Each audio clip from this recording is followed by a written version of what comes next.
Musuh bebuyutan Cina jiplak 90% desain KF-21 Boramae Indonesia dan Korea Selatan. Belum lama ini KF-21 Boramae Indonesia dan Korea Selatan melakukan penerbangan perdana. Pada 19 Juli 2002 lalu, KF-21 Boramae Indonesia dan Korea Selatan mengudara untuk pertama kalinya. Penerbangan perdana dari KF-21 Boramae berhasil menyita perhatian global. Dunia internasional ikut menyoroti perkembangan dari KF-21 Boramae ini.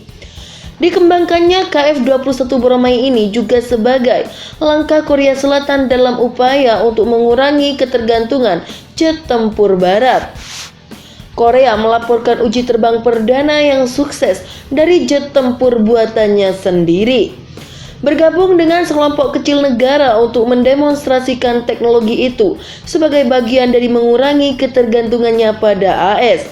Dikutip dari SCMP, sebagaimana dilaporkan zonajakarta.com, Indonesia dan Korea Selatan bermitra dalam pengembangan KF-21 Boramae.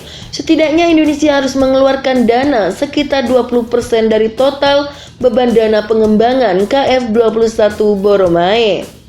Sesuai kesepakatan November lalu, Indonesia bisa mencicil biaya pengembangan KF-21 Boramae selama 5 tahun.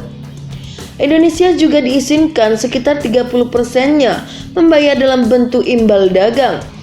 Publik Cina memang menyoroti pengembangan KF-21 Boramae. Dalam laporan Sohu.com pada 8 Juli 2002 lalu, dijelaskan bila Korea Selatan menggunakan teknologi Lockheed Martin dalam pengembangan KF-21 Boramae. Karena landasan teknis, Korea Selatan sendiri terbatas. Pihaknya telah merekrut Lockheed Martin untuk kerjasama. Bahkan pada dasarnya menggunakan teknologi canggih Lockheed Martin untuk mengembangkan jet tempur baru yang mirip dengan proses pengembangan pelatih T-50 sebelumnya. Jelas media Cina Sohu.com sebagaimana dilaporkan oleh zonajakarta.com. Laporan @china.com menyebut bila kehadiran KF-21 Boramae ini akan mengganti F-4 dan F-5 milik Angkatan Udara Korea Selatan. Lantaran F-4 dan F-5 milik Angkatan Udara Korea Selatan sudah sangat tua. Angkatan Udara ROK saat ini memiliki 235 unit jet tempur F-4E dan F-5E. Jet tempur yang bertugas pada tahun 1970-an dan 1980-an ini tidak dapat lagi memenuhi kebutuhan operasional militer Korea jelasnya. Angkatan Udara Korea Selatan membutuhkan pesawat tempur yang dikembangkan sendiri yang dapat diperlengkapi dalam jumlah besar.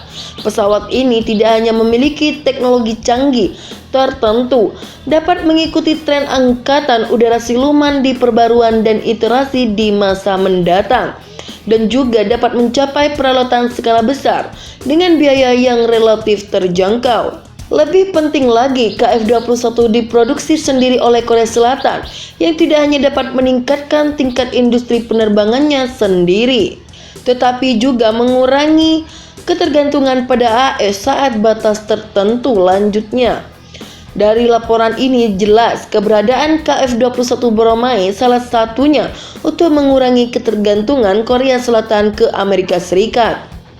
KF-21 Boramae mewujudkan Korea Selatan mengejar tujuan kemerdekaan pertahanan dan juga mencerminkan ambisi politik Korea Selatan untuk negara kecil seperti Korea Selatan dan sebuah pesawat tempur canggih yang dikembangkan secara independen.